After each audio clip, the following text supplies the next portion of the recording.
എന്നെ കൂട്ടിക്കൊണ്ട് പോന്ന് വിചാരിച്ചിട്ടിപ്പോ ഞാൻ നിന്നെ കൂട്ടിക്കൊണ്ട് പോണേ. നീ കൂടുതൽ സംസാരിക്കണ്ട, വാ.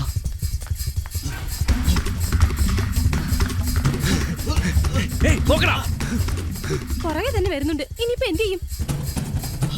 പിടിച്ച കൊണ്ടുപോയി താലി കെട്ടിക്കും. കെട്ടിക്കോ? അപ്പൊ നീ എസ്കേപ്പ്ടാ. എന്നെ പ്രേമിക്കുന്നു, കൂട്ടിക്കൊണ്ട് പോകാന്നൊക്കെ പറഞ്ഞിട്ട് അത് പാസ്വേഡ് അറിയാൻ വേണ്ടിയായിരുന്നു അല്ലേ? എന്റെ മുമ്പിൽ വേഷം കെട്ടല്ലേ. ശരി, വാ.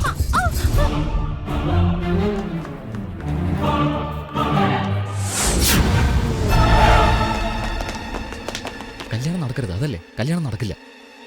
എങ്ങനെ? അതിനുള്ളിൽ പോ. കൂടിനുള്ളിൽ കയറിയ കല്യാണം മുടങ്ങുമോ? ചുമ്മാ ചോദ്യം ചോദിക്കാതെ പോ. നീ എന്താ ചെയ്യാൻ പോകുന്നേ? ഇത് കേൾക്ക്, ഈ കല്യാണം നടക്കില്ല. ഞാൻ വരും, നിന്നെ കൂട്ടിക്കൊണ്ട് പോ. സൂക്ഷിക്കണം.